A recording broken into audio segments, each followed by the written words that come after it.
So as a part of my series on simplifying research, today I am going to be sharing with you research paper published by us in the International Journal of Indian Psychology, which is called The Insidious Nature of Childhood Emotional Abuse.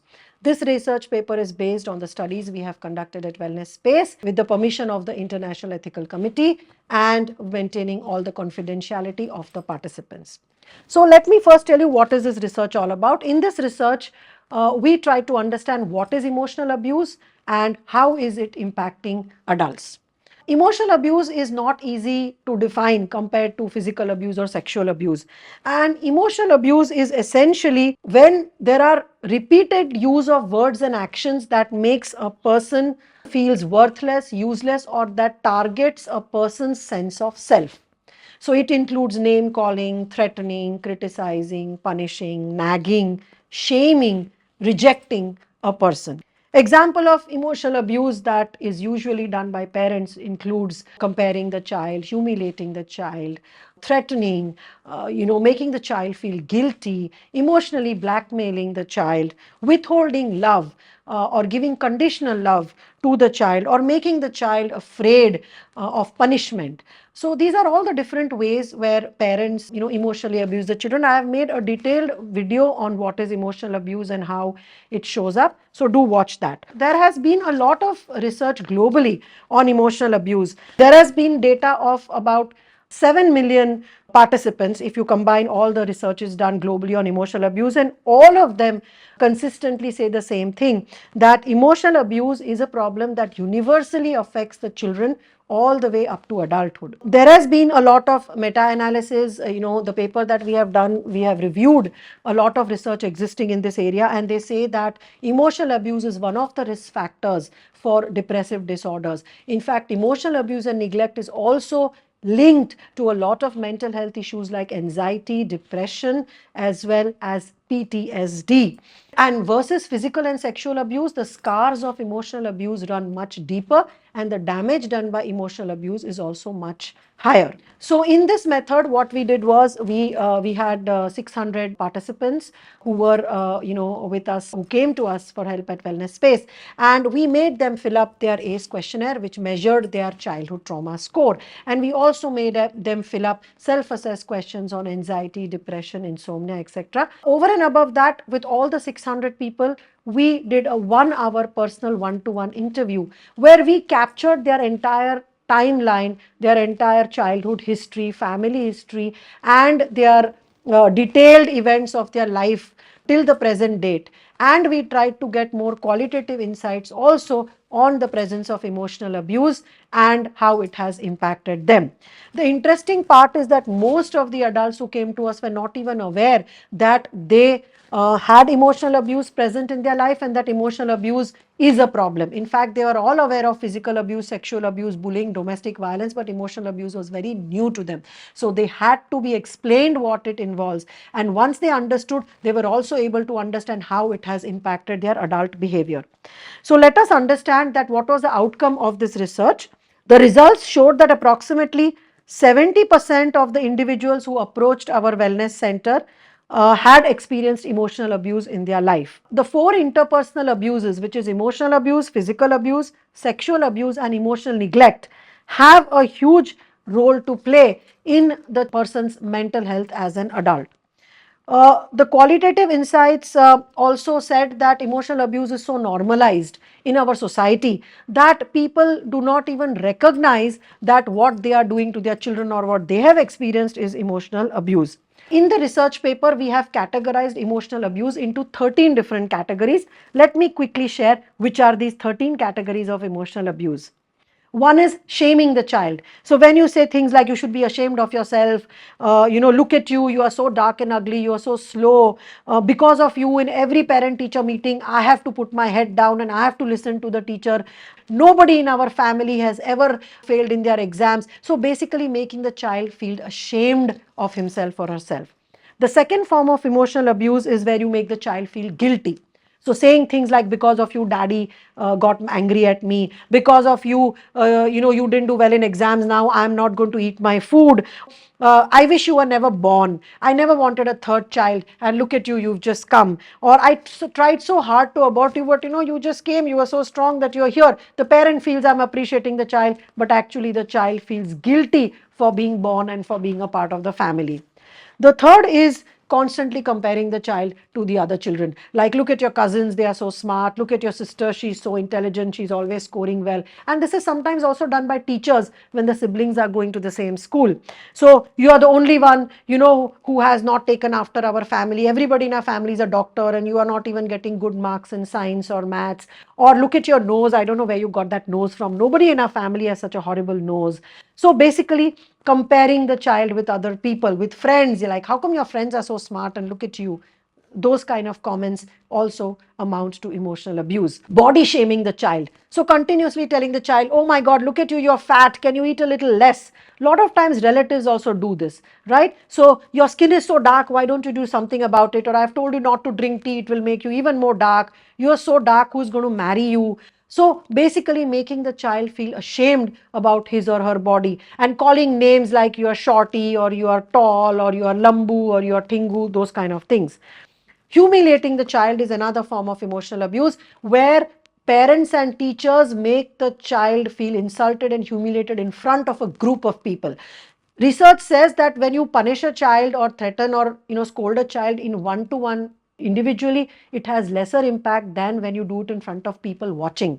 So in front of a class, when the teacher pulls up a child and says, look at you, you're such an idiot, or look, you made a mistake, and the whole class laughs at the child. Or in front of relatives, when the parents say, call the child and pass a sarcastic comment, or say, oh, look at him, look at the marks he scored, come on, show them your results, knowing very well that the child has failed.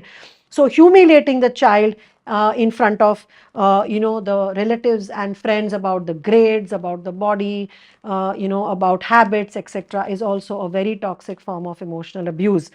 Being a mother's confidant is another form of emotional abuse that is not commonly understood. So mothers who are confiding in their children, sharing their marital problems with the child, sharing the problems that they have with their in-laws and with their husband, with the child, and treating the child like an adult, and sharing and offloading their own mental health and emotional problems with the children, is also a form of emotional abuse, because a child is not physically and mentally equipped to handle or understand the mother's problem. And these children oftentimes grow up with a lot of anxiety and panic attack and trust issues and issues with relationships, just because they have been their mother's confidant or mother's friend, and mother has offloaded all her problems to the child. It can also apply to the fathers.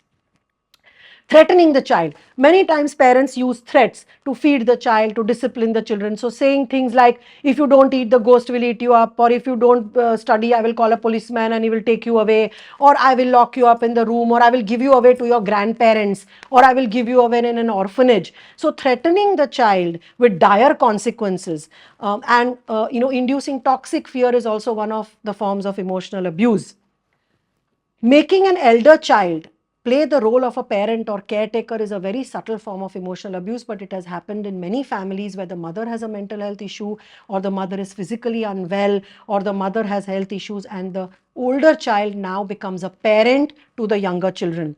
Especially when the parents are working, they have stressful jobs or marital issues. Many times the older child becomes a parent, and now the child loses his or her own childhood. These children are appreciated for being very matured at a very young age, or for being, like parents to their younger siblings. And one would, think it is a good quality, but actually that child will develop a lot of other complicated behavioral issues, because the child was not able to be a child or a sibling to the siblings, but instead had to take the role and responsibility of a parent.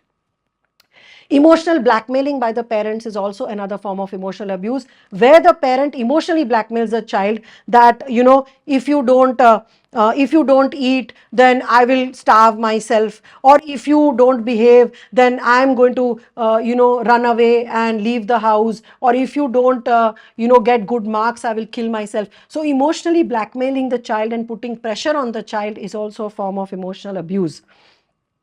School teachers and tuition teachers often times also emotionally abuse the children by humiliating them, shaming them, comparing them, and threatening them in order to get marks or grades. Constantly criticizing the child also, like continuously nagging the child for eating, for the food, like always correcting the child. From the time the child wakes up to the time the child sleeps, the parent is continuously correcting the child and nagging the child, also causes a lot of anxiety, frustration, anger, and rebelliousness among the children. This is also emotional abuse when parents spend 80% of the time only correcting the child without any connection. Keeping secrets is also a very subtle form of emotional abuse, where children grow up in families where there is a tradition of keeping secrets. So children are from very young childhood told not to speak about family matters outside, or if there is an event that has happened in the family, they are asked to keep quiet and not tell anybody about it. This pulls the pressure on the child, and also it can amount to emotional abuse. Last but not the least, when a child is expected to be a mediator or a middle person between a parent's fight. So in many couples where there is a single child, then when the couple has a fight, the child is expected to help the parent solve the fight, or the child is expected to take a side of a parent. In both cases, the child feels extremely pressured, the child feels a lot of anxiety, the child carries the burden of holding the parents' relationship together. This is also emotional abuse, and many times these children come to us for therapy reporting severe anxiety, depression, panic attacks, and distrust in relationships and marriage. So all these are the different ways where parents unknowingly emotionally abuse their children. The details are in the paper that we have published. Just to conclude, emotional abuse is a subtle form of ACE, and it leads to a stronger internalization and externalization impact on the mental health of adults. Emotional abuse is very common amongst individuals who come at our center, and emotional abuse does not occur in isolation. So children who have gone through emotional abuse and neglect also may have experienced physical abuse, sexual abuse, domestic violence, or bullying. So we hope that this is useful. This video is specially for mental health practitioners, psychologists, and psychotherapists, so that you can help assess your client's mental health issues better. You can probably understand their internalization and externalization symptoms better. Remember, emotional abuse and neglect is linked to depression, PTSD, suicide and self-harming behaviors, as well as relationship issues and addictions also. So make sure that you capture this when you take your client's history and understand it. Specifically, emotional abuse is common for individuals who have been physically abused, because again, like I said, it is interrelated, and there is a strong relationship between emotional abuse and emotional neglect. So children who have been emotionally abused may also simultaneously experience emotional neglect, where they feel that their emotions are not understood, emotions are not acknowledged, and they feel extremely lonely and unsupported. So this has a lot of implications on the assessment and the therapy of individuals who come to our Center for Mental Health Issues. I hope this video was useful, and do share, do subscribe, and do like, and also do not forget to comment on what are your thoughts on this topic. The link to the research paper is also there in the description. If you want to read it, do download it and read it.